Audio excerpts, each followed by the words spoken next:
Heat stress is a problem, and the women are the populations at a disadvantage. When a woman grows from an early childhood, infancy to adulthood, she goes through many physiological transitions in her life. They have an impact on her physiological responses, makes her more vulnerable, especially during puberty, being pregnant, and at menopause. In terms of what needs to be done, focus on the women working in the agriculture sector, construction sector, informal domestic work. These women are often cramped up into small apartments with hardly any ventilation. They are not free to go out, and even in those extreme heat without electricity, they are the one cooking in the kitchen at these peak summer times. A better environment provided to them in those working conditions, maybe providing some community spaces solely for women. They can at least have some respite from the heat. That could only be done through partnerships by involving the community stakeholders into this.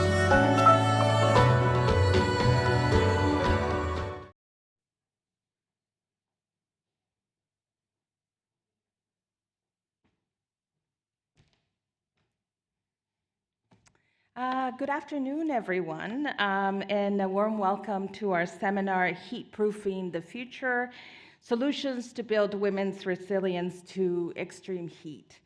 We're glad that you could join us today on this first day of the ADB Annual Meeting. And over the next 90 minutes or so, we'll explore how rising temperatures are affecting women across different sectors and settings, and more importantly, what we can do about it. So together we look at practical, forward-looking solutions that can help protect women, their health, strengthen their livelihoods, and really build long-term resilience. This conversation is very much grounded on work that we are doing at ADB from the Gender Equality Division through a technical assistance project working in Bangladesh, in Tajikistan, Pakistan, Sri Lanka, and Cambodia. In these countries, we have actually been working very closely with partners, some of whom are here today, and I'm very happy to see you, to better understand how extreme heat is impacting women's lives, whether they're farmers, informal workers, or caregivers, and to really identify solutions. These include everything from heat-resilient schools to tourism initiatives, to gender-responsive early warning systems, and coming soon, parametric heat insurance for women workers. So through these pilots and the knowledge that we are generating, our goal is to help shape the future of ADB investments that put women at the center of adaptation to increasing temperatures. So we're very honored to begin today with the opening remarks from Mr. Bruno Carrasco, who is the Director General of ADB's Climate Change and Sustainable Development Department. And Bruno has been really a very strong advocate of our work in this space, but also always of integrating inclusive and intersectoral approaches across ADB's operations. And he has really played a key role in driving forward our efforts and to address the growing risks of extreme heat in Asia and the Pacific. So Bruno, over to you.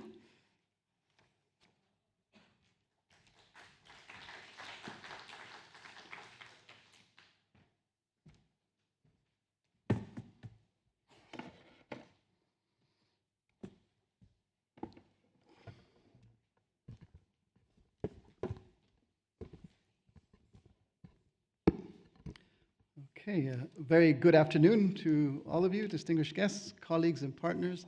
I'm really excited to be here. We are recently branded ourselves as the bank that solves complex challenges together, and certainly this is a complex challenge, and we certainly look forward to being able to bring out some of those challenges and, more importantly, some of the solutions and share with you some of the work that we're doing.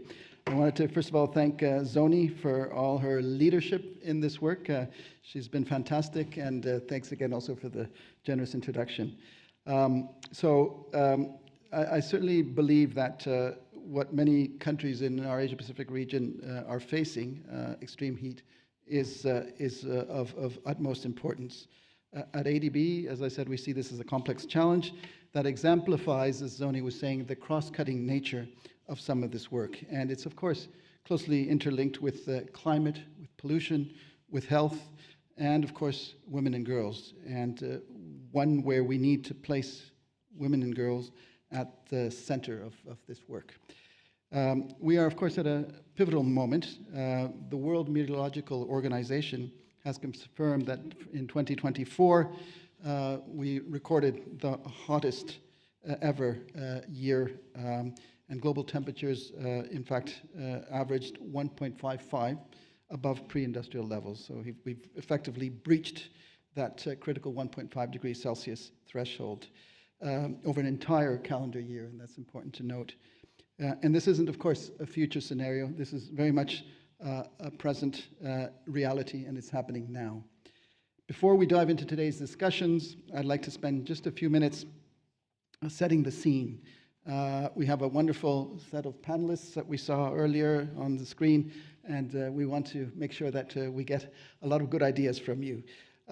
So in the setting the scene, we want to provide some context of why extreme heat matters, as well as how it impacts women and girls in particular, and why building gender-responsive resilience must be, of course, at the heart of our climate work. This last March 2025, we tied the warmest March on record globally, with average temperatures raising 1.55 degrees above pre-industrial levels.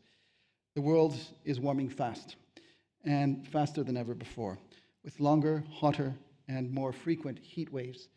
And this not only threatens lives, it affects livelihoods and ecosystems. Heat extremes are rising while cold extremes are declining, a dangerous trend set to continue in the coming decades. In April of this year, Barmer in Rajasthan recorded a temperature of 46.4 degrees Celsius. It's gone higher, but it's significantly surpassing the region's average for April. And again, marking one of the highest temperatures ever documented at this time of the year in India. Asia, of course, is warming nearly twice as fast as the global average. That's an important fact one has to consider. And this accelerated warming has led extreme weather events, including what we've seen, many of us, wildfires, floods, and even glacier loss. We have an interesting program also on glacier loss that hopefully we'll be able to present further in future meetings. Notably, of course, marine heat waves have also intensified, with sea surface temperatures in the Northwest Pacific Ocean reaching again a record high in 2023, warming more than three times underscore, faster than the global average. So everywhere we look, we're seeing the temperature rise, and we obviously now have to recognize that that is a reality. It's not something that we are concerned about over the future. It's happening now. We have to act now. Heat stress already claims nearly 500,000 lives each year, staggering, with 45% of these deaths taking place in Asia. It doesn't just lead to deaths, it also worsens health considerations such as heart and lung disease. It affects memory and focus, and it heightens mental health risks. And as extreme heat grows more intense, these pressures will only deepen. So we have a serious challenge, I would say even a crisis ahead of us. Extreme heat also puts entire systems under strain. It drives up energy demand, as you've seen. It worsens air pollution, as we've seen, and places growing pressure on health services, infrastructure, and food supply chains, systems that are critical to everyday life and economic stability. And that's why this is, amongst others, a very complex challenge, because it cuts across different sectors. So we need to look at solutions that are cross-cutting. Globally, heat is already linked to more than 650 billion hours of labor lost each year. And this is the equivalent of about 148 million full-time jobs. This growing burden is hitting the most vulnerable communities the hardest, deepening existing inequalities. At the same time, hotter summers drive up electricity demand by as much as 50%, pushing power grids to the brink and raising the risk of blackouts. If we don't act now, it's very simple. The world will remain If we don't act now, the world will remain on track to exceed the 2 degrees Celsius temperature rise before 2050. At that point, more than 2.3 billion people could be exposed to dangerous levels of heat, putting our lives, health systems, and economies under severe strain. In Asia and the Pacific alone, heat doesn't impact everyone equally.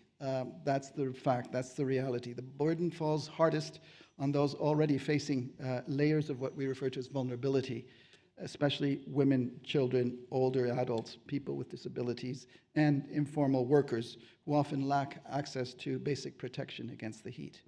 Women are especially at risk because of the types of jobs they often hold. Many work in informal areas, low-wage setters, promoting long hours in factories, fields, and markets with little protection from the sun, poor ventilation, and few options for cooling. We were recently in India, in the outskirts of Mumbai, and looking at some communities that basically can no longer farm as they used to because of the heat and the consequences of that. The economic costs of extreme heat are especially steep for women farmers. A 1 degree Celsius rise in long-term average temperatures can slash farm incomes by nearly 24%.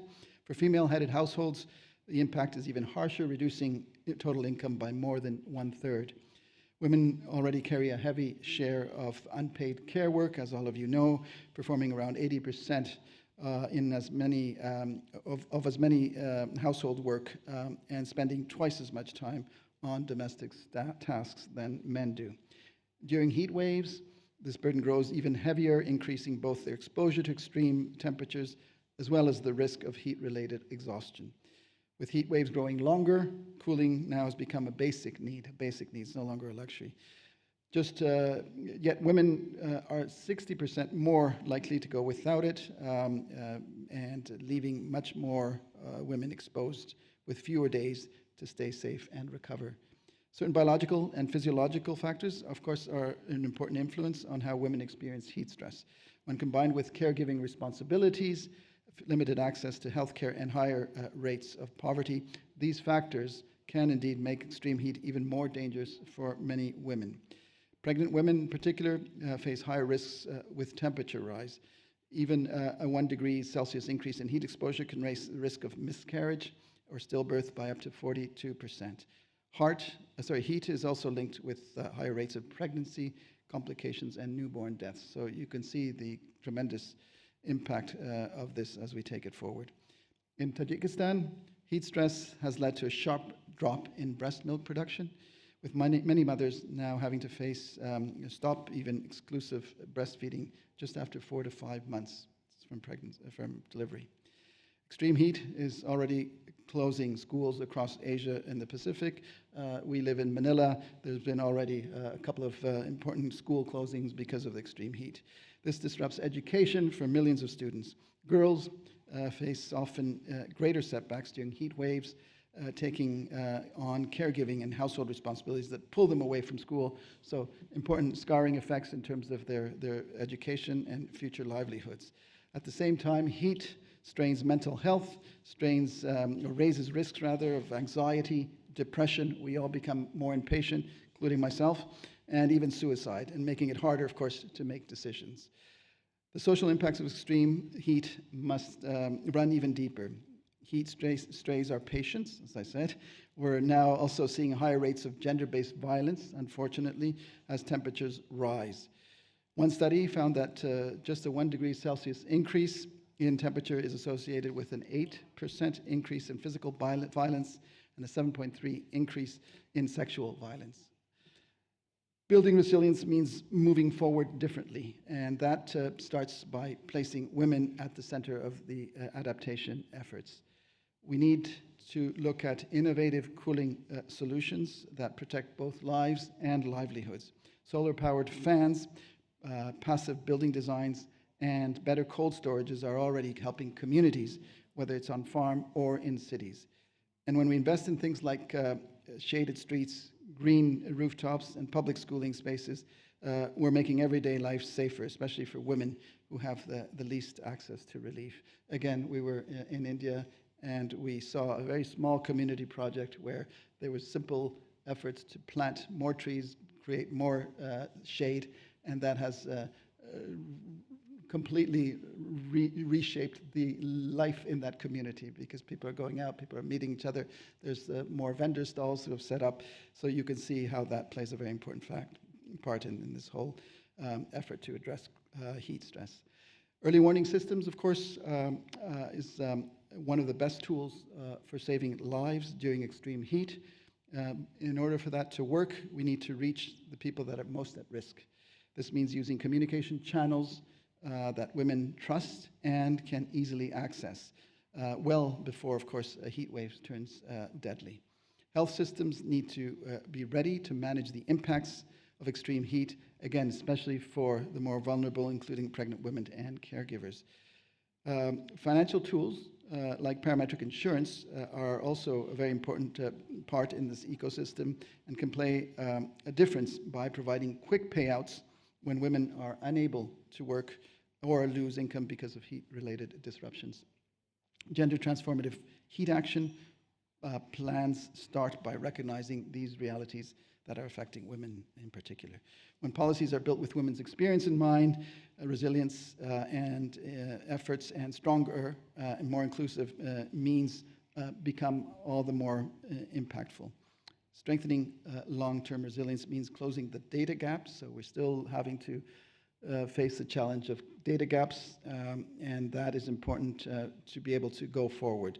We need to have more facts, more science behind a lot of the work, and that is critical. We also need to look at investing more in sex disaggregated data, and we need to amplify, of course, women's voices in science, planning, and policy making. We have a very important role as part of our ADB efforts, and that is, again, something that comes under my responsibility, and that's the NGO Center.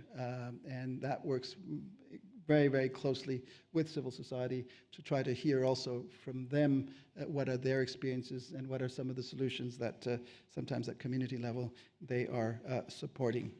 At ADB, we're continuing to scale up adaptation and invest in innovative resilience measures. The risks are growing, but so are the opportunities to design better, more inclusive responses to extreme heat. Through partnerships and gender-responsive strategies, we can create lasting, inclusive solutions and ensure women's leadership shapes resilience efforts at every level. I'll leave you with this important message. Because when women lead alongside others, communities can rise above the heat, stronger, more resilient, and ready for the challenges ahead. I look forward to hearing from our excellent panel today and learning more from their experiences. Thank you very much.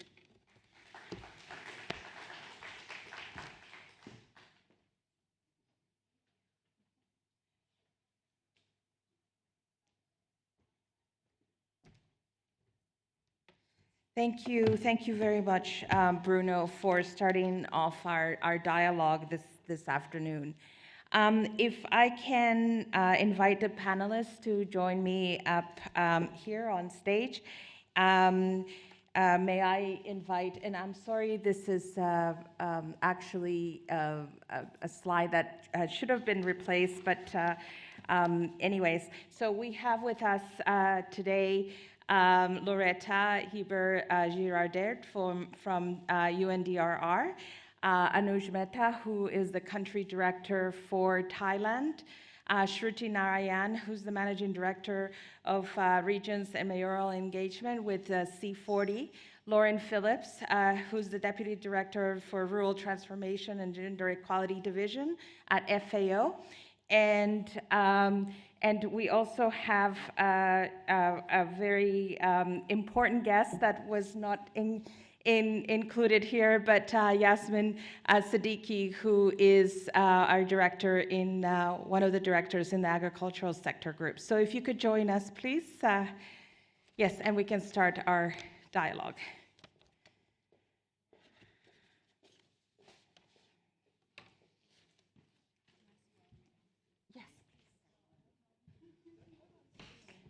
And unfortunately, Zara was not able to join us as she was not able to secure her visa on time.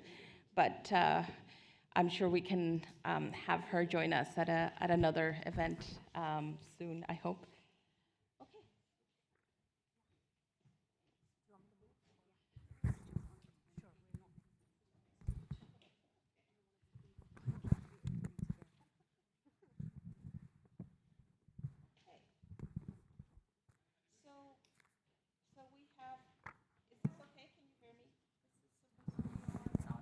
Is it on now?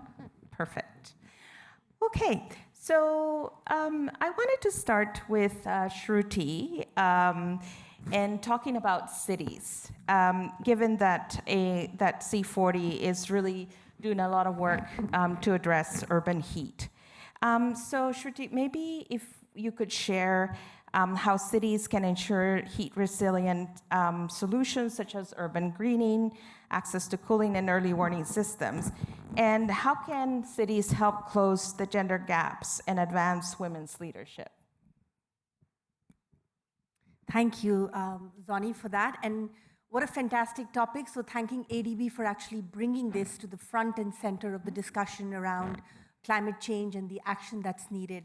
So C40 is a network of cities that works globally with mayors. And for us, one of the first ways of tackling heat, which is multi-sectoral and impacts many people, and especially the vulnerable, it's a justice issue primarily, is to look at data-driven, evidence-based climate action plans, right? So we work with cities to understand sort of what are the impacts and what are the risks. And heat has been a risk that's been emerged, and Bruno outlined that very clearly, in all the cities that we work with, actually.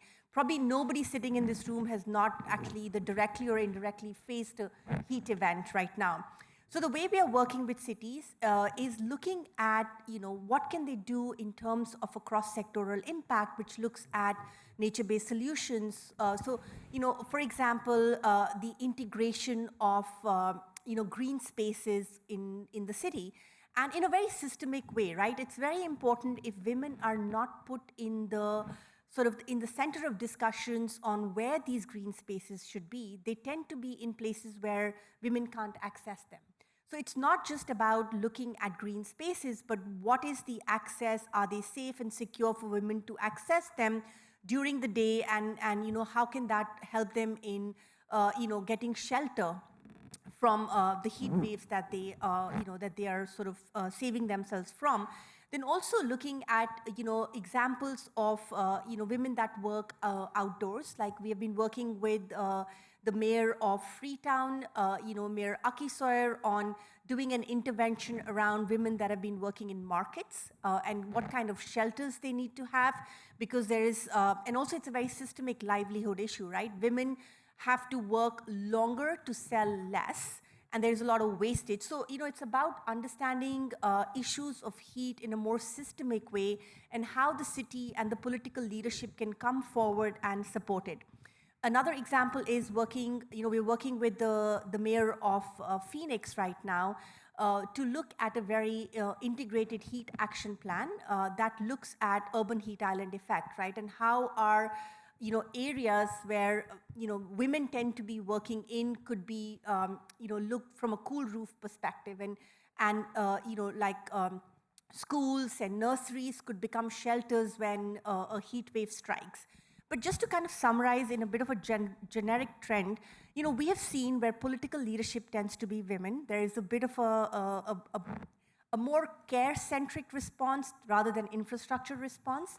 And I think that really goes to saying that women need to be at the center of discussion, not only from the bottom, but the top level, right? We need to have more political leaders that are women. We've only seen about 10% women in political leadership positions. And also ensuring that when we look at the response of gender, they are based on livelihood. What are the livelihoods that women are working in?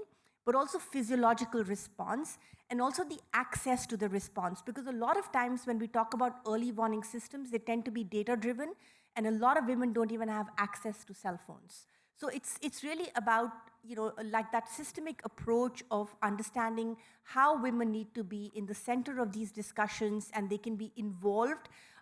We've also been doing a lot of work in India with the community-based workers called ASHA workers, which are health workers that understand women's physiology and are able to really, provide a response to women accordingly when heat strikes.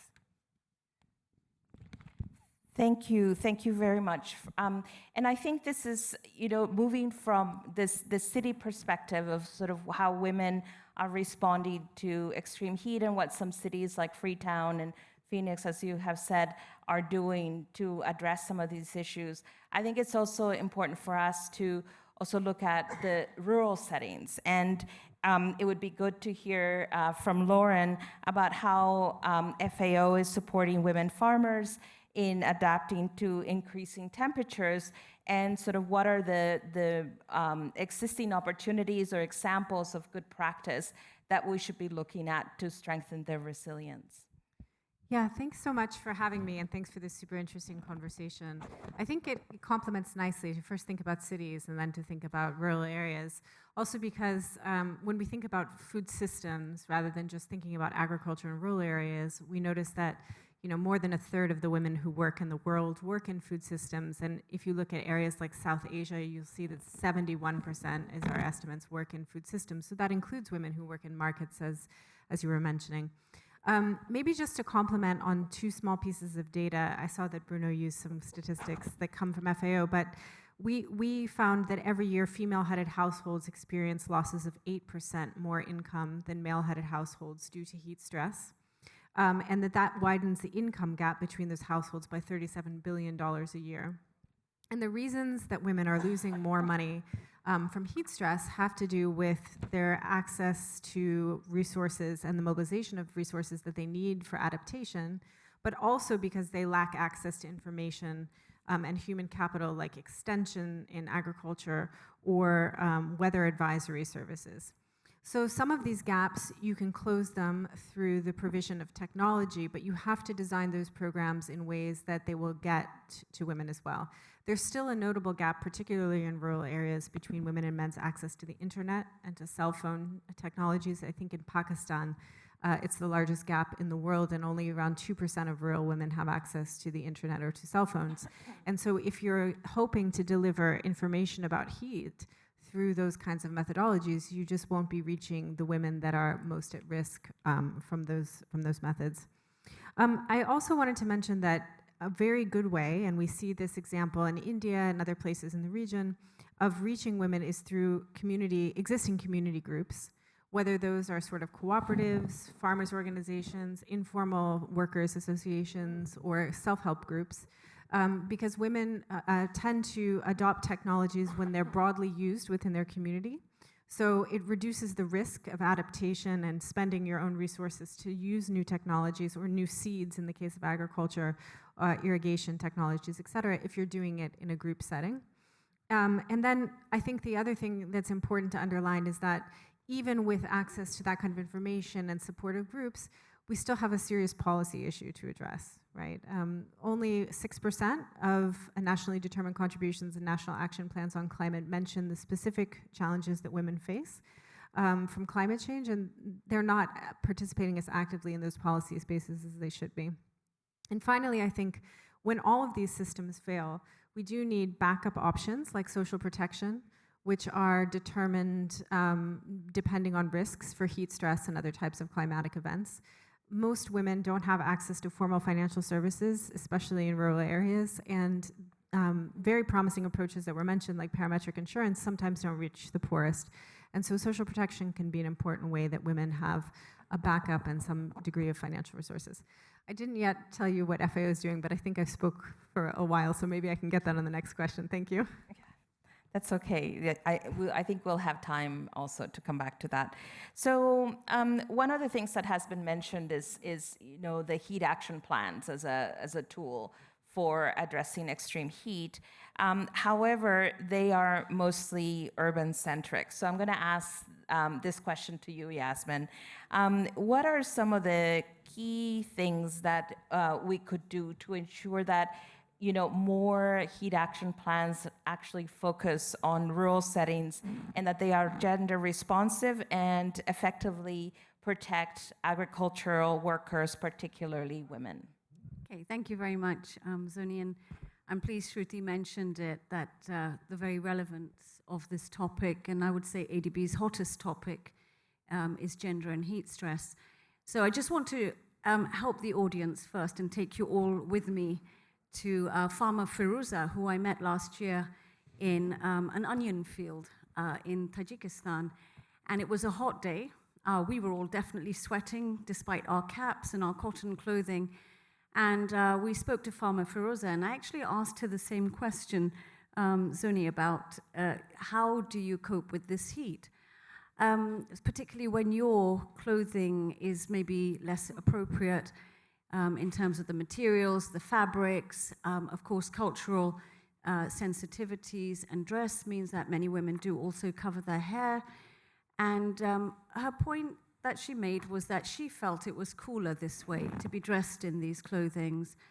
I did ask her about what happens when the temperature starts to increase.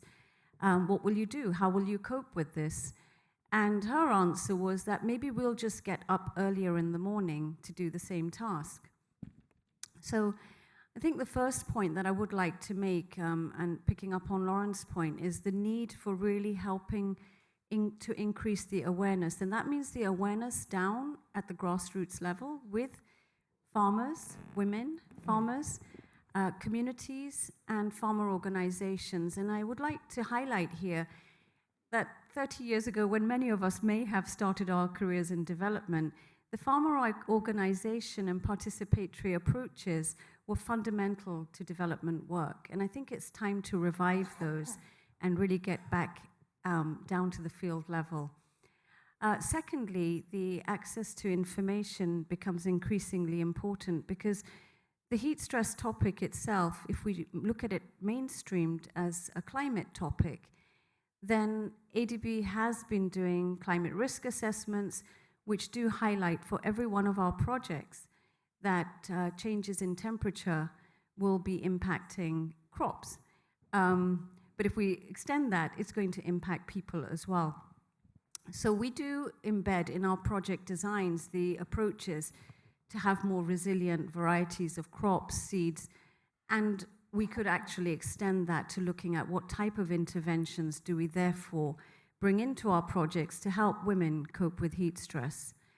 Thirdly, technologies, and I think, Zoni, you've touched upon this, particularly through Bruno's opening remarks. I think technologies is one of the solutions we do have access to try to, again, build those into our project designs. And from where I sit in ADB, working with various project officers, teams, governments, these are some of the really important topics that we could embed into project design. I do believe it's important to have from government side as well the understanding of why gender and heat stress is critical.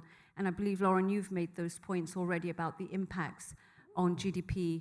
I believe it's FAO in a recent report which also highlighted that we could add $1 trillion to the global economy by tackling inequalities in the rural context in agriculture. So ministries of finance, ministries of agriculture, and other government offices really need to be sensitized on why this subject is so important and that it's not a significant deviation from a project design to embed these critical needs into our projects. So Zoni, just to answer your question, how do we bring these plans about? Well, we already have a lot of them in progress as the critical first step of our project design. It's a matter of highlighting that to governments, and it's a matter of highlighting that internally to project officers and to communities so that we have a participatory approach to embedding that into project designs. Thank you, Yasmin. And I think this is a really good segue to hearing from Anuj, who has been trying to raise awareness and work with government of Thailand in order to address extreme heat in the country and in the cities. So, so Anuj, maybe you can share a little bit about how you have been working in Thailand on increasing attention and support to increase heat resilience, including for women and for at-risk populations. So maybe you can share about what that work looks like. And I think I have to share my mic. Yeah. No, thank you first for having me here. And, you know, sort of, I'm just going to take a step back a little bit because, and I'll explain why. But, you know, I think four misconceptions that exist in many parts of the decision makers, the government agencies. This is a niche issue. It's not a niche issue. I was looking at the news in Thailand, which is where I'm based, and there are two articles which immediately come up. One is boiling, not warming. That's basically talking about the seas off the coast of Thailand, boiling, not warming. So massive decline in marine life, massive decline in seagrass, massively affecting tourism sector, a lot of which are run by women entrepreneurs. 90% of Thailand is run by SMEs, and more than 50% percentage of the SMEs are women. That's number one. Number two, the second news article in the Bangkok Post is 4 provinces report surging temperatures. So till the 6th of May, while we're all here, we're talking about orange or red heat levels in 4 provinces of Thailand, talking about heat index levels of 42 to 52 degrees. So you've got the normal temperature, then you've got heat index, then you've got wet bulb. This is heat index 42 to 52, wet bulb may be even higher. And one of those provinces is Phuket, the star of tourism in Thailand. Can you imagine the impact on livelihoods of people living there if tourism, which is a huge part of Thailand's economy, disappears? So it's certainly not niche. And therefore, I think what we've been trying in Thailand is trying to mainstream the issue. We're trying to mainstream the issue in possibly 3 ways. I think number one is, as Yasmin was saying, is how do you mainstream the topic in policy? So a lot of work, even 4 days ago, we organized a heat stress impacts workshop with the planning agency of Thailand, which filters or creates the entire program list of projects where all the money is going to flow through from government budgets into projects. So we are raising the issue. It's super critical to say that heat stress matters, its impact on communities matter, and it's not just about adapting for the future. It's not just about building shelters. One of the agencies at the meeting spoke heavily about shelters, which is very important, heat shelters. But we also looked at so many other things, melting roads, twisted railway tracks, disappearing water supply. So raising the issue as something which really cuts across everything that a government does, I think is critical. That's the capacity knowledge building part that we're working on. The second is really what I'd call developing the approaches. So you could call it pilot projects, you could call it the pipeline.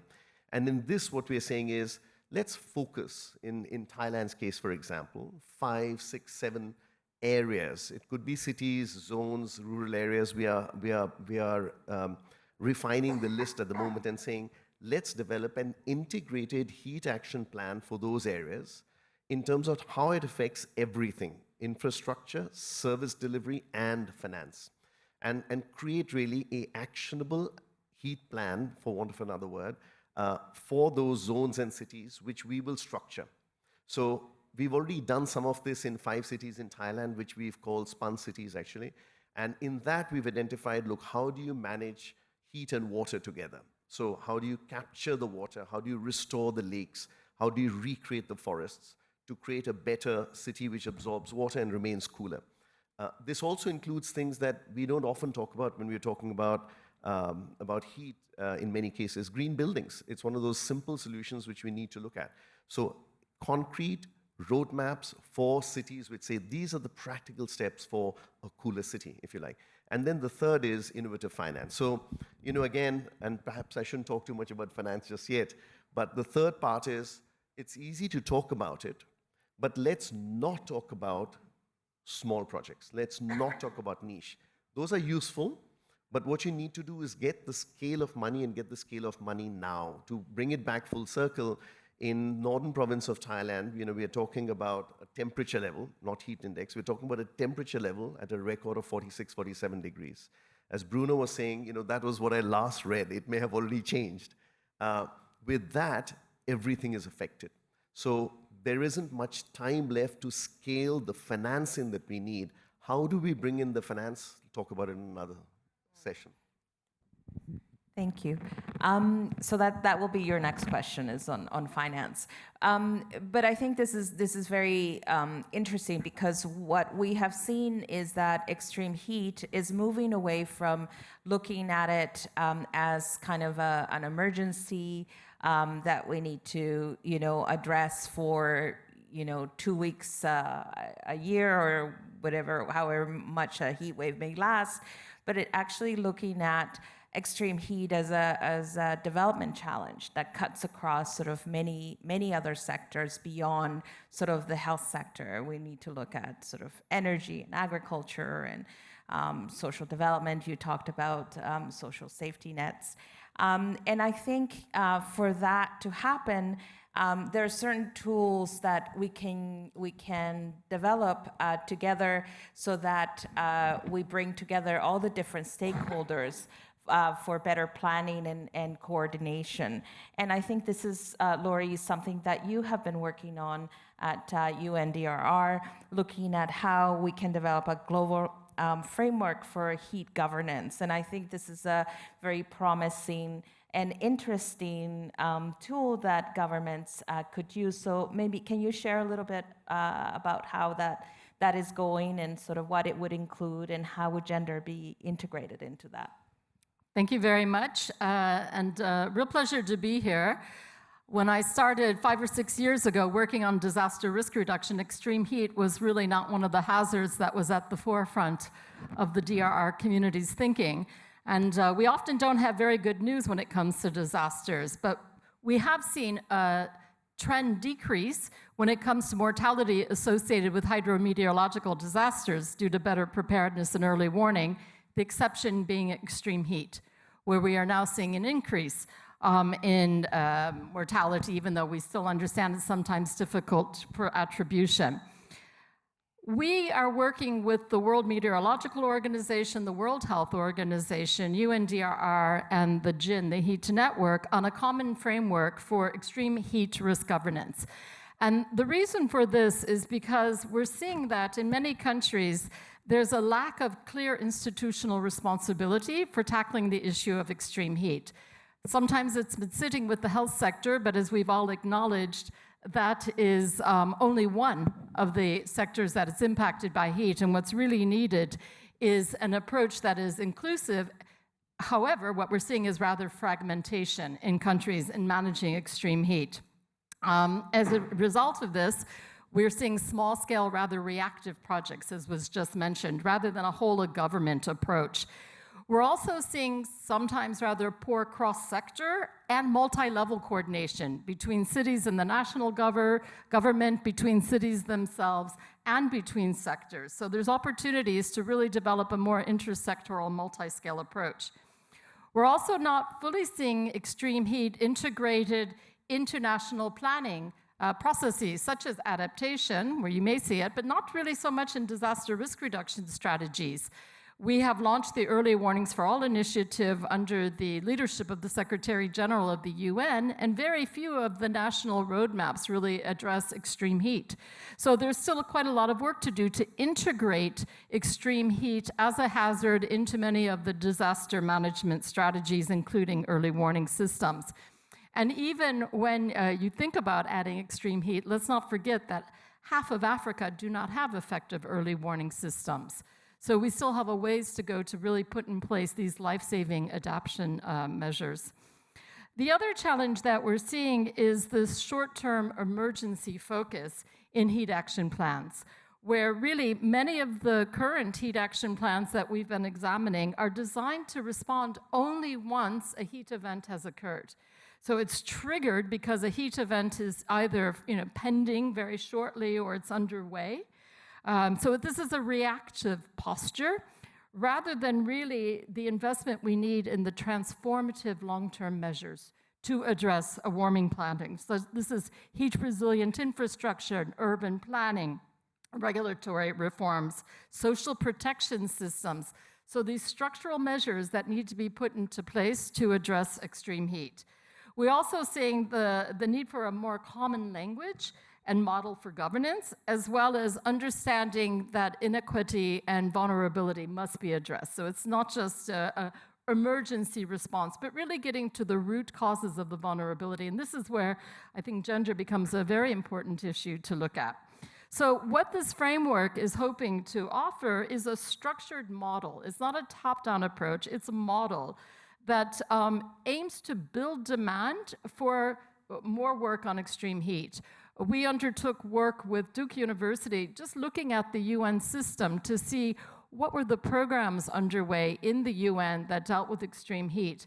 And one of the recurrent messages we received from several of the agencies is that the demand isn't yet there from countries for the type of technical assistance that one would expect on extreme heat. So really trying to advocate and mobilize governments, but also local level actors to want to do more work on extreme heat. But also developing the legal, the institutional, the budgetary frameworks, and then obviously implementing these policies and plans in a cross-sectoral and multi-scalar approach. But then learning is important, and really ensuring that we're learning the lessons from implementing improved risk governance sectors, I think is really important. We hope that this common framework will be used in several countries to avoid this rather piecemeal and silo approach that we're sometimes seeing, and really promote more institutional coherence, but also really encouraging a shift from emergency response to systemic, longer-term risk management and risk governance. I won't go into all the steps that are engaged in developing an integrated extreme heat to risk governance approach, but we see multiple opportunities to do a better job of bringing on board issues such as gender, but also disability, older people, and really taking a far more inclusive approach. Starting with risk assessments. Often multi-hazard risk assessments don't necessarily look at extreme heat, although they may look at other types of hazards. But also, we've noted that in the loss and damage tracking system, which is extremely important now for the loss and damage agenda in the climate world, there's only less than half a dozen countries that are tracking extreme heat in terms of loss and damage impacts. So there's a lot of work to be done still, I think, to really bring extreme heat on board as a major hazard that requires a whole of society, a whole of government approach. So I think I'll leave it there and talk a little bit later about some very specific examples of how gender could be brought on board.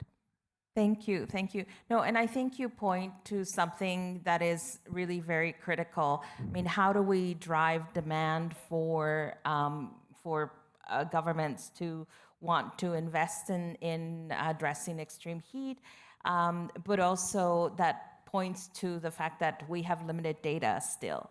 And so we have this huge data gap, not just in terms of how it impacts women, but how it impacts everyone, particularly the economic cost of extreme heat. And I think if we had better data, then maybe we could sort of also would be able to make a stronger case for these types of investments. You want to react to that? Maybe just add something. I think one of the things we're seeing, and we're issuing a report in the next 2 weeks on this, is that when we think about impact, economic impacts, we often only look at direct impacts. What's really important is for us to learn how to measure the indirect impacts of extreme heat. And what does this mean in terms of women, but other informal workers? We have figures that are 10 times more when we look at indirect impacts. Right now we're thinking of closer to $1 trillion in disaster losses when it comes to indirect impacts. So it's just something to bear when we start looking more closely at extreme heat and economic impacts. Yeah, no, and I think that would be extremely useful if we could work on measuring these. And I think this is something that no organization could or should go at it alone, but we certainly could look at how we could collaborate, in order to collect some of this really critical data. I think if we could move on to Shruti, sort of given the conversation that we've been having around how investments and focus on extreme heat has been evolving both, in cities and in the agricultural sector, in Thailand, some of the work that Anuj has been doing. What do you think are some good examples that you've seen from, you mentioned a couple earlier, but are there other good examples from cities that you're working with that are focusing on extreme heat that we could all be learning from? And I think one of the challenges when I met you, I think the first time it was in Quezon City, with the mayor of Quezon City, where, you know, one of the discussions was around, you know, financing for this work for cities, which many of them sort of find it to be a challenge. So maybe you can share a little bit about sort of the experience of cities, good practices, but also maybe how some of this work is being financed.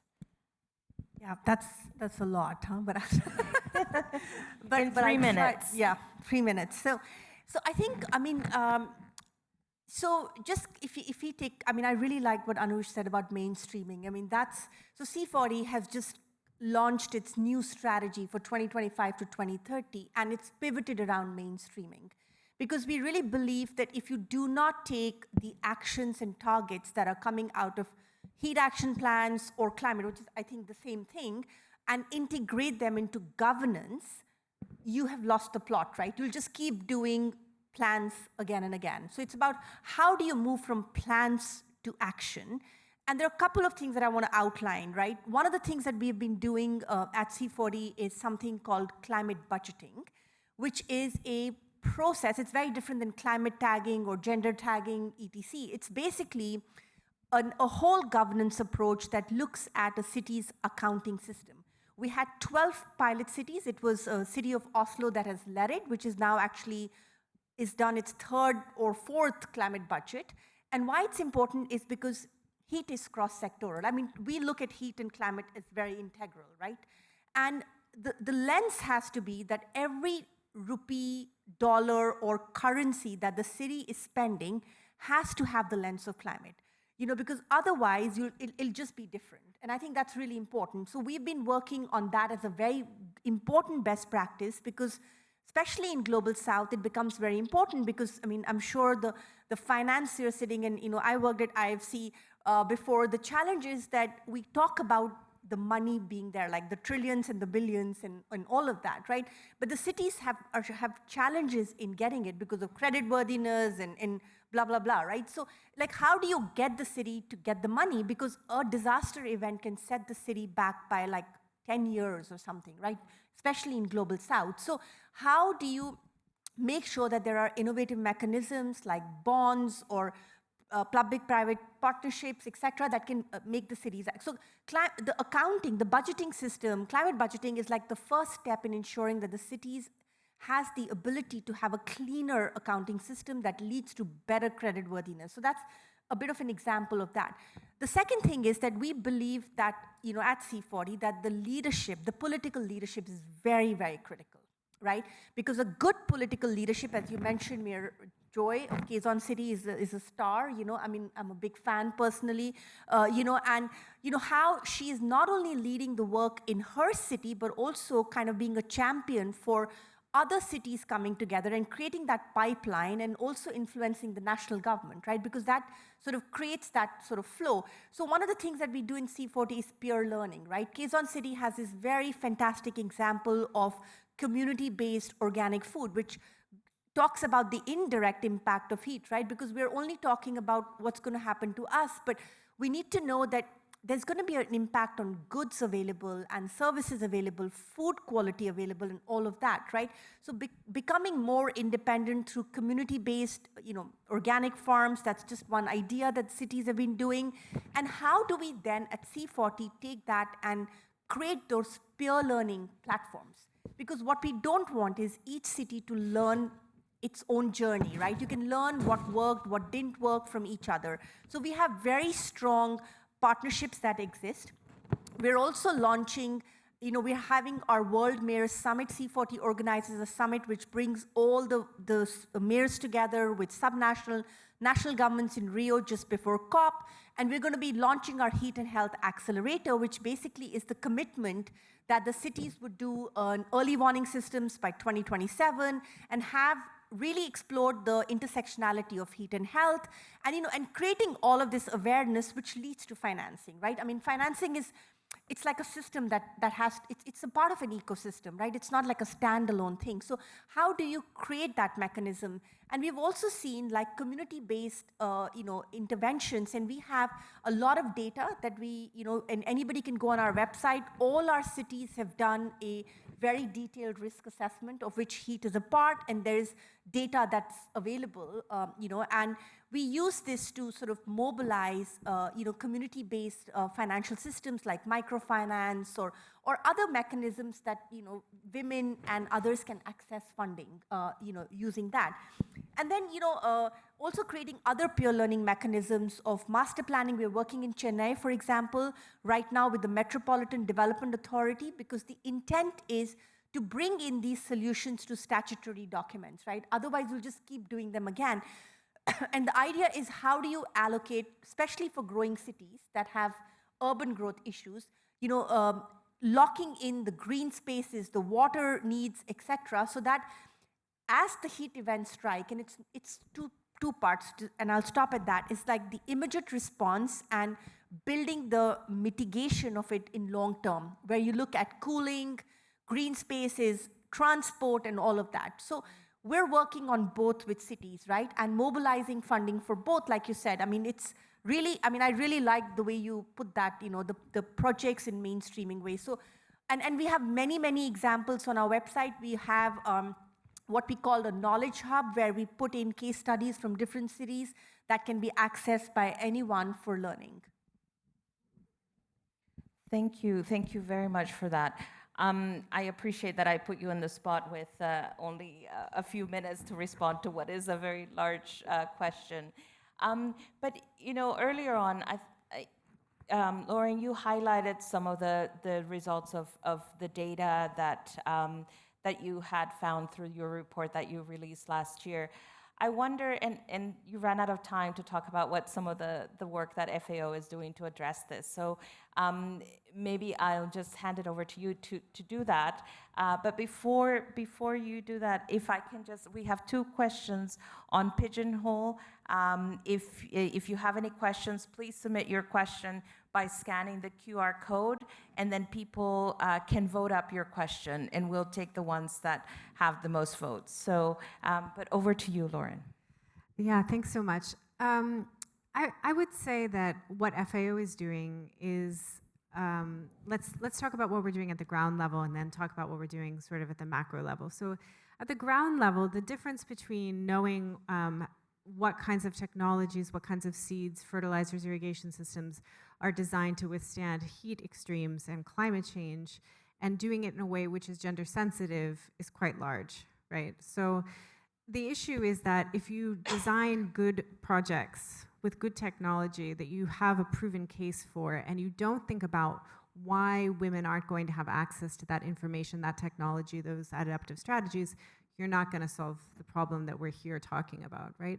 And so at the core of this is women's lack of agency and empowerment to make choices about how their households allocate resources, which includes people's time, and how they spend their money and their time to adapt and to build resilient strategies in their communities.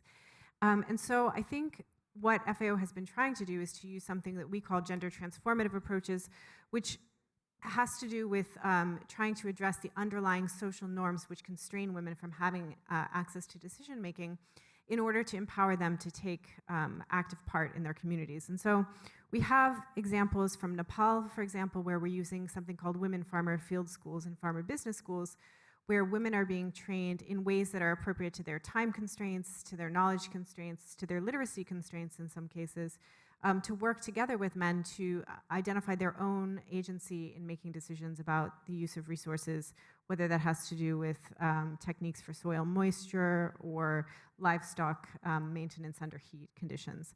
Similar kinds of projects in Africa, right, where you have mangrove systems in which women are the primary harvesters of oysters and seafood, which is also something that is very prevalent in Asia.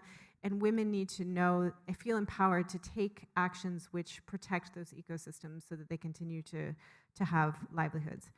The sort of macro impact that we have found of having women with greater empowerment is in a new study that I just published with a colleague who will be here on Wednesday named Romina Kavatasi. She's working at the World Bank now, And it shows that in projects in which women are empowered, the resilience of families to climatic shocks, including heat stress, increased by 20%.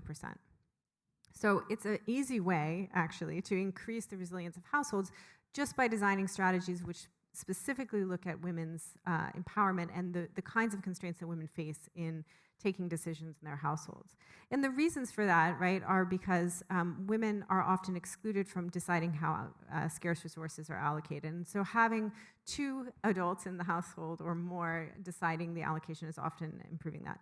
And I'll just close by saying one other thing, which is that at the sort of macro level, what we're interested in doing is building partnerships and investments at scale, which really address these kinds of risks. And so we launched, in response to 2 studies that we've published, The Unjust Climate, which you just mentioned, in 2024, and the Status of Women in Agri-Food Systems report in 2023, something that we call Commit to Grow Equality. And we're really happy that we've been discussing with our colleagues at the Asian Development Bank joining that, which is a way that we're asking all sorts of actors, multilateral development banks, UN organizations, member states, NGOs, and the private sector to publicly announce what they're doing to advance women's empowerment in agri-food systems, which includes ensuring that there's better access or better nexus between climate and gender. So thanks a lot. Thank you. And I think this also would be a good opportunity, I think, for Yasmin to also share what ADB is doing. I think a lot of it is very aligned to what FAO's agenda has been in this space, but it would be good to hear, particularly in the context of Central West Asia, where you're focusing your work. Thanks, Sonia, and actually a perfect link. So thank you, Lauren. But many of you may have heard this morning the announcement from ADB's President, Kanda, on our new food security ambition of $40 billion investment to 2030. Now, this provides us exactly what Lauren has said, that opportunity to scale up. ADB now has $40 billion to go beyond just scaling up. We really have the opportunity to drive change into the region and make a huge impact where exactly this topic, Zoni, with that type of financing available and with partnerships, many of whom are sitting here today and many in the audience, I think this is a game changer. And we have really a perfect alignment now. We have already great examples of work that we've been doing, as you mentioned, Zoni, and Anuj has mentioned, just for the region that I'm covering in Central West Asia, we already have examples of projects going ahead this year for approval, which really will look at, for example, mechanization in Pakistan. By introducing mechanization, we can see already that enables women to reduce that drudgery and burden by being out in the field for long hours and having the opportunity for mechanization to replace some of that labor. We also see a first of its kind project in Tajikistan where we've been able to look at a women-focused agribusiness value chain project, really introducing aggregation, the opportunity for women to work together, to be able to add value to their products, for grant financing, to enable women to access improved packaging, cold storage, and generate further incomes. More money in their pockets means that they can access more food, have kids in school, and as Bruno mentioned in the beginning, maybe they can afford that solar-powered fan. So there's tremendous opportunities here, and in that project, what we also had was the angle of gender-based violence. So a project which looks at women-focused agribusiness value chain and gender-based violence demonstrates that by daring to be different, you can do difference. And I think that's really important. We need to unlock our own thinking as well by doing different projects, having different elements to it, and bringing in some of these great opportunities and knowledge work that our partners have done. I think lastly, money talks, as we know, and getting the Ministry of Finance or Planning with us as our partner, getting them on the inside to do some of those analytics with us. What we've seen as in the context of climate adaptation, Our teams have been working in countries such as Armenia, where they've worked with the Ministry of Finance to really look at the impacts of adaptation financing. And that's been a teamwork with the Ministry of Finance and bringing them on board to demonstrate that by investing in certain business lines, you can have tremendous benefits. So why can't we do the same in the context of gender and heat stress?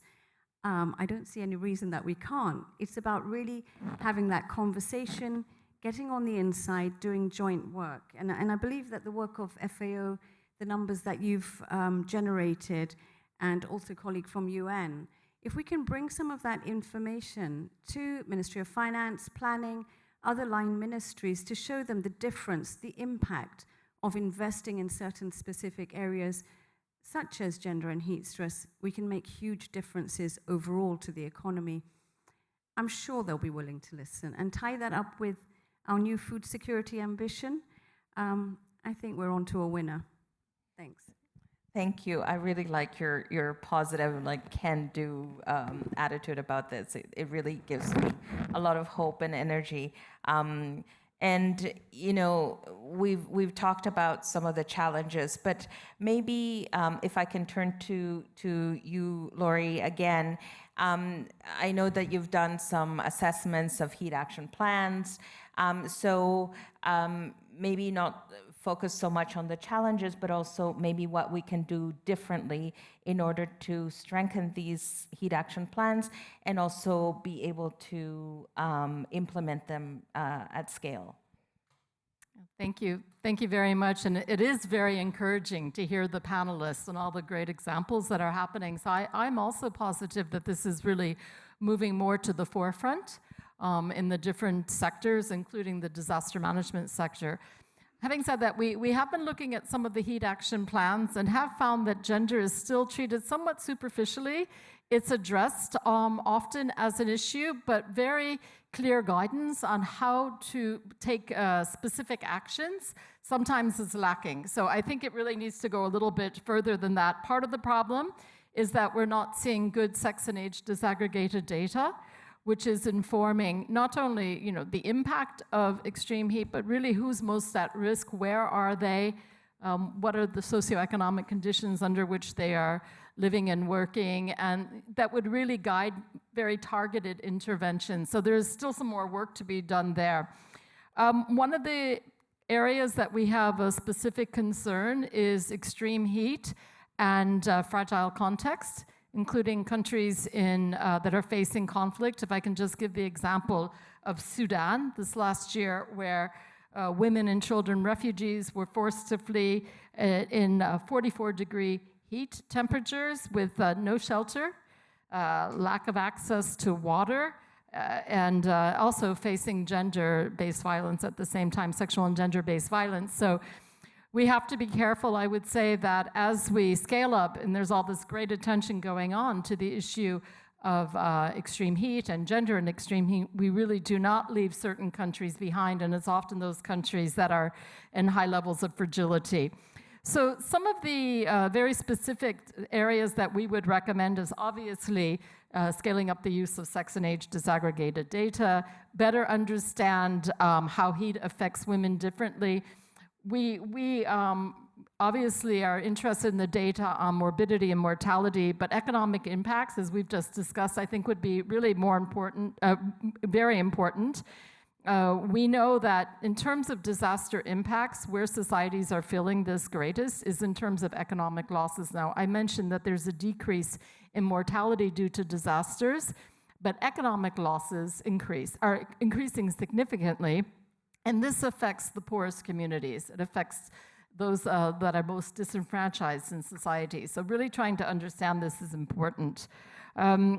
We think that inclusion in the development of these national heat action plans, resilience plans as we're calling them, so that we frame it a little bit more away from just response, really needs to include the appropriate ministries, but women's organizations. That's fairly obvious, but often we still see quite a few disaster strategies that do not include that. Gender responsive budgeting that Shruti talked about. We know from all of our work on disaster risk reduction, there are so many plans, but there's very little funding that's available to implement the plans. So for me, the finance issue, which I think we're going to hear a little bit more about, is probably the most critical issue right now. How do we get the right financing?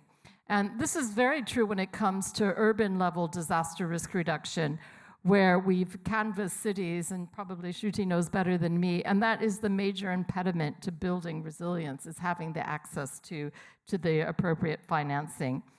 And then also the monitoring, again, and the evaluation and the learning. I think that's something that's quite important that we need to invest a little bit more in. But ultimately, and this is what we always say when it comes to disasters and disaster risk reduction, we really need to tackle the structural inequality and the root causes of women's disaster vulnerability. Whether it's their exposure to floods, to drought, or extreme heat, it often has to do with their exclusion from governance, insecure livelihoods, unequal access to resource. So really tackling these root causes of vulnerability should not be forgotten as we address extreme heat as well. Thank you very much. So I'm going to turn now to Anuj to talk a little bit about what are some potential sort of financing mechanisms that we should be thinking about a little bit more and exploring. Sorry, I'm trying to balance everything here. Thank you. Okay, so I think from a finance perspective, step back again a second just to get an idea of what numbers. And just to sort of lay out the scale of the problem. So I remember, in Southeast Asia, we always talk about $200-odd billion a year required for climate-resilient infrastructure. 50% of that is, on average, a financing gap, as in the money isn't available, so you need to reach out to the private sector. When we say private sector, just to again put the context, that could be banks, it could be the capital markets doing bonds, it could be PPP. Different options. If I look at just an individual country now, we've just finished doing a climate assessment on financing numbers need for Thailand, thanks to the team led by Toru sitting there. We're looking in Thailand for something like around $16 billion a year in the next 20 years, every year. Huge financing needs, huge.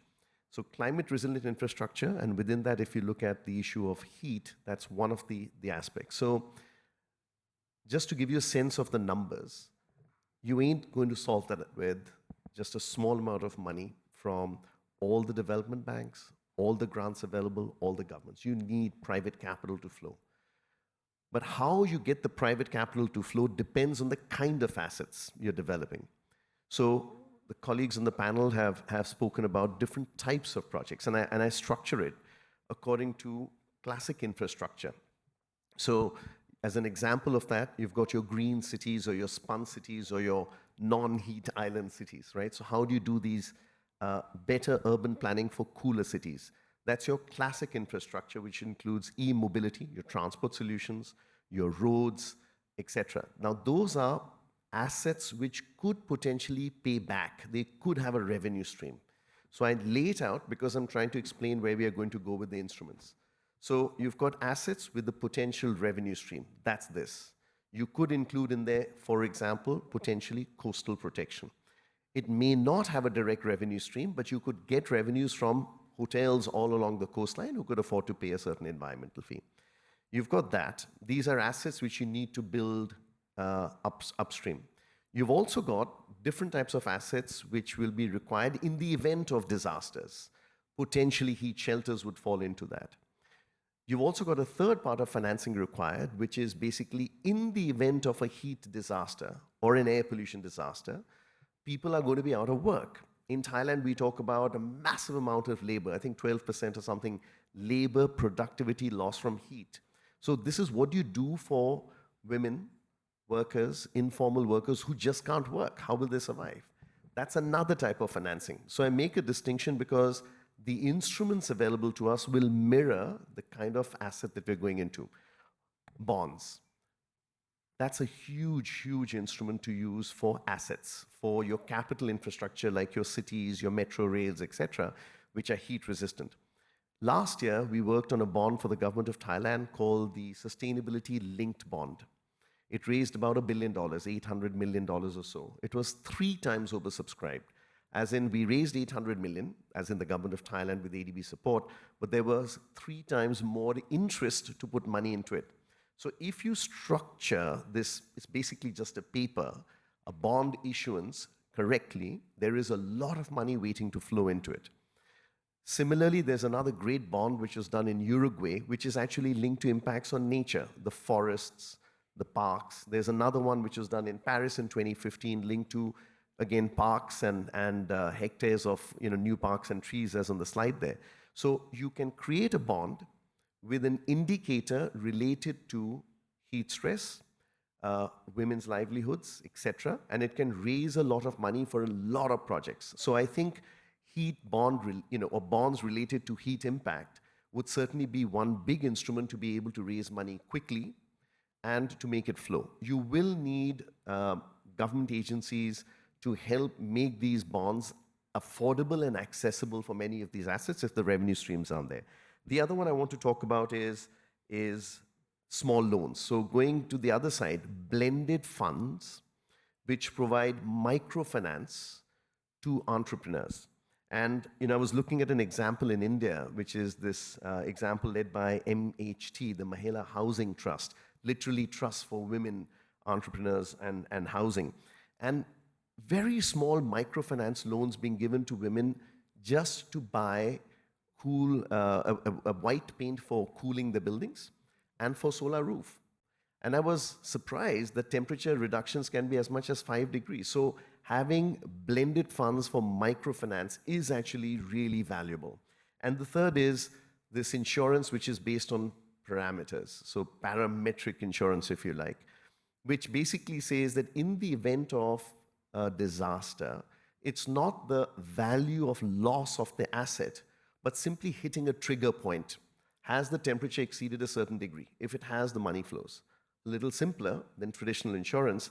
And we've seen the design of parametric insurance, again, an example in India, supported by Swiss Re Insurance, but done by SEVA, a self-employed women's association in India, which is, the temperatures have been hit, payouts are being made to women entrepreneurs in those days when they can't afford to work.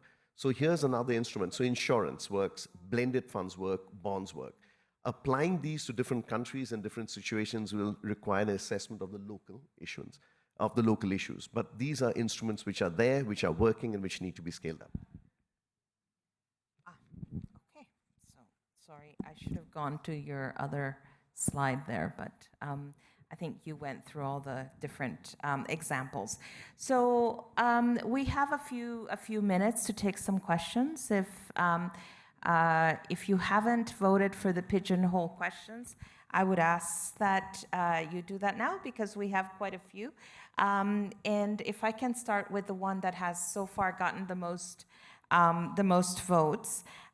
So one of the questions is around some good examples in creating a demand on bringing heat stress into the broader national priorities and allocating resources.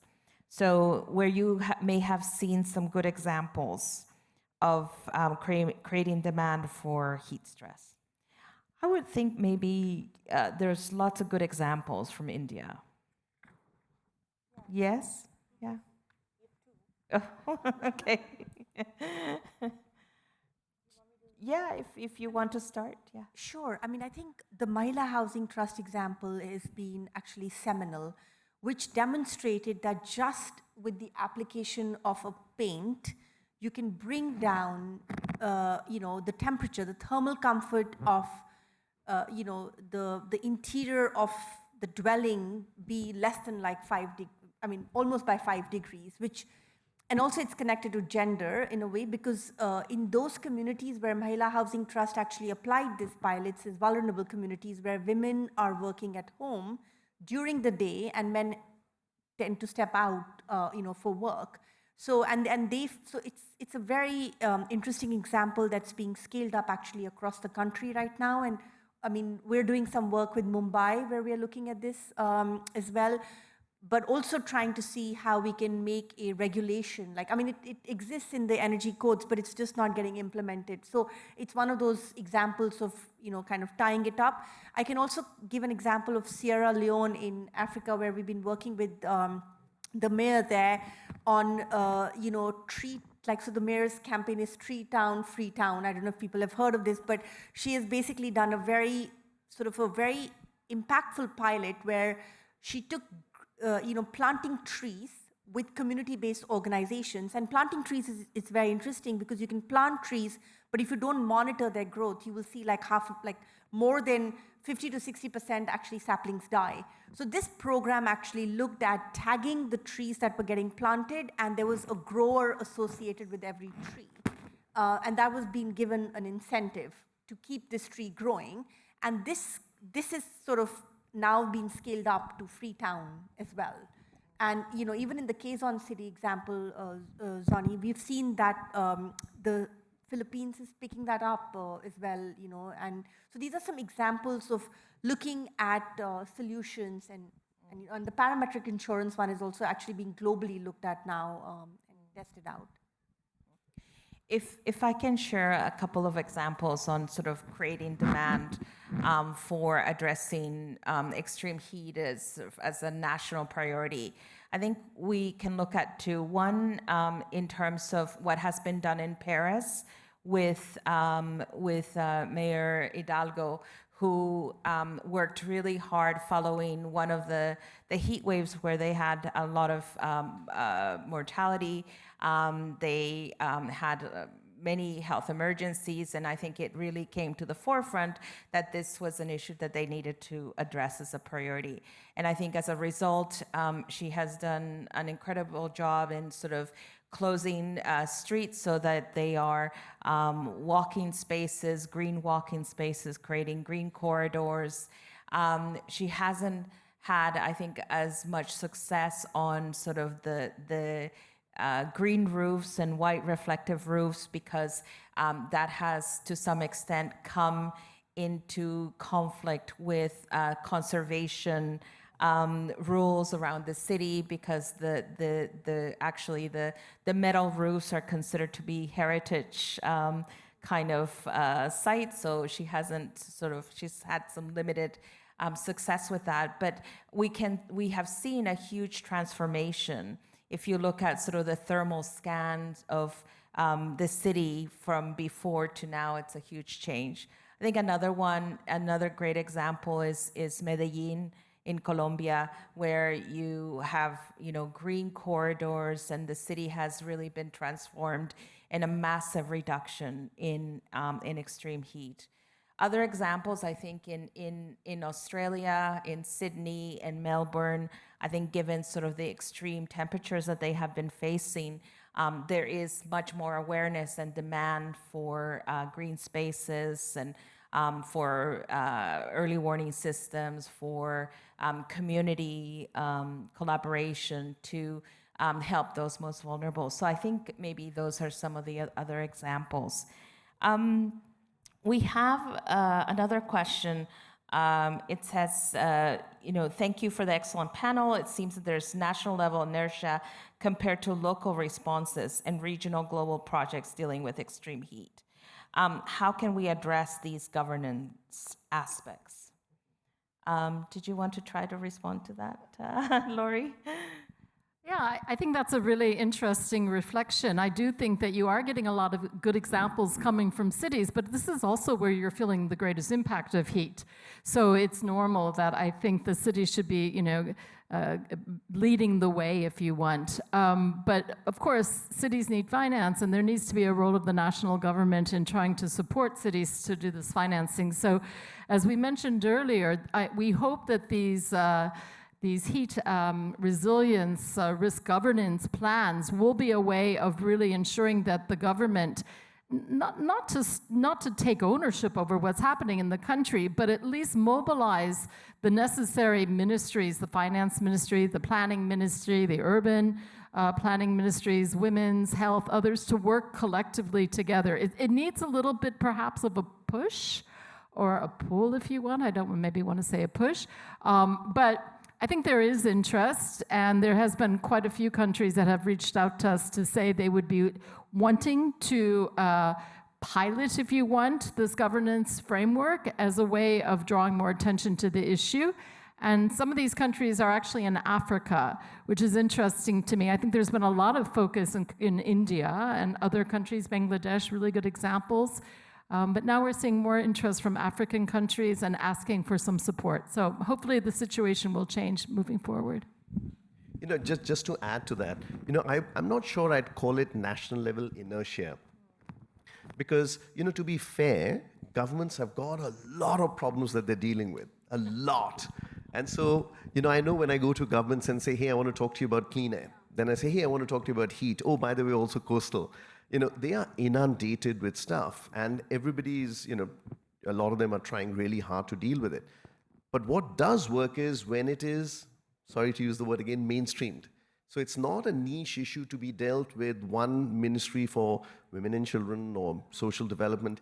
It is a cross-cutting issue across infrastructure. For example, let's design your railway or your metro or your water supply systems so that they're resilient to heat impacts in the future and can also deal with the issue of vulnerable society. This is being done in a situation like a project like Bangalore Metro in South India. They're working on the design which is both gender responsive, heat and, you know, and mobility. So when you mainstream it, then it becomes a little easier for governments to also focus on it rather than leave it as another niche for another agency.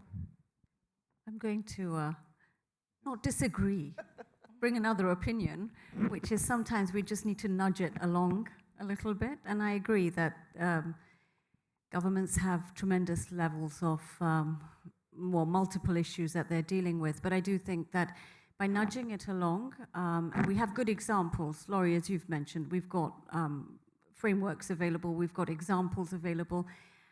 What we do have is national adaptation plans, the NAPs, the NDCs, which all highlight increasing temperatures. So it's a subset, maybe, we could think of from taking it from the NAP. We've done it in other contexts. We've done it in the context of increased flood frequency and got governments to think about disaster risk financing, risk insurance.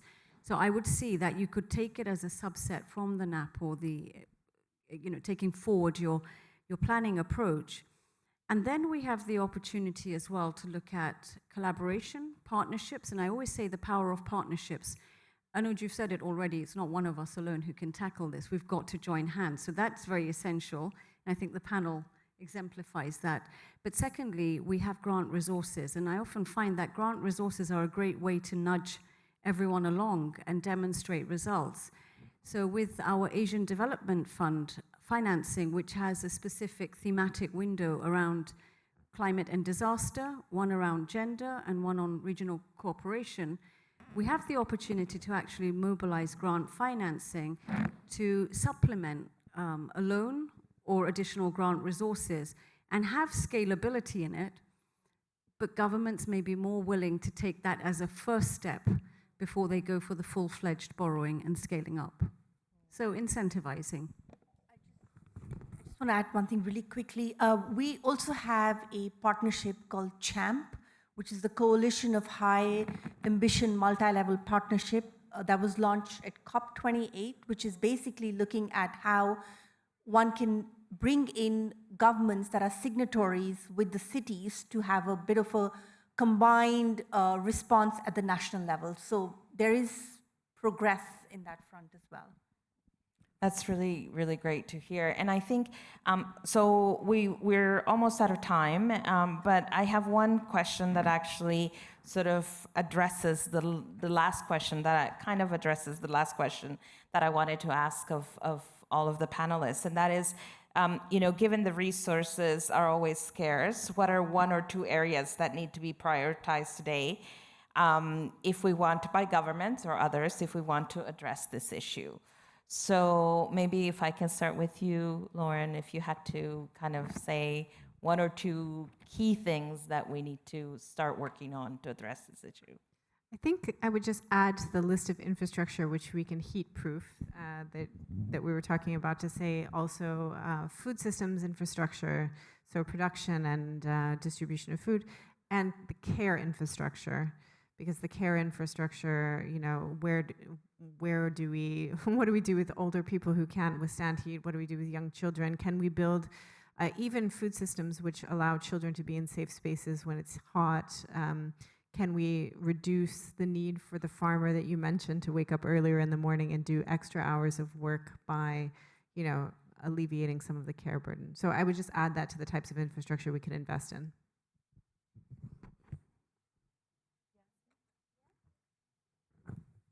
Okay, two takeaways. I would say let the numbers do the talking.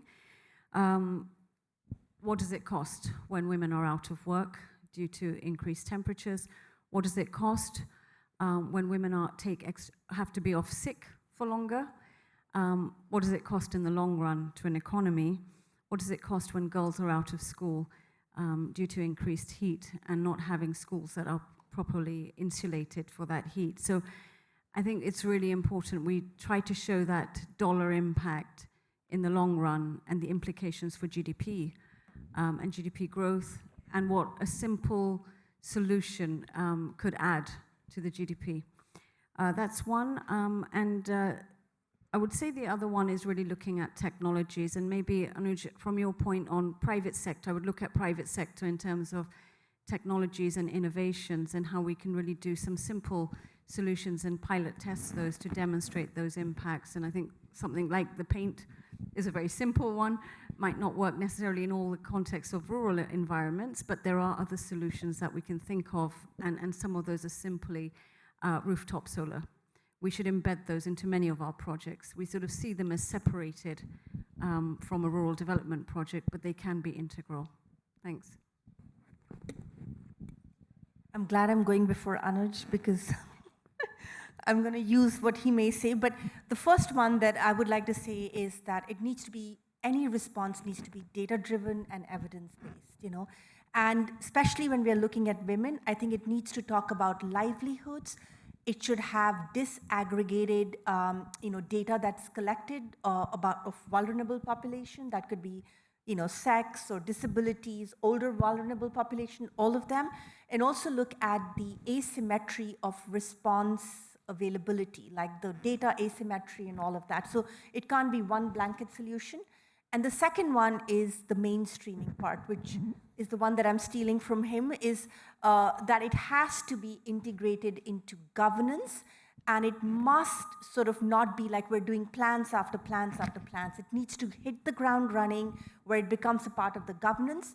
And the one that I think, which I think is still the elephant in the room around heat discussions, is adaptation financing.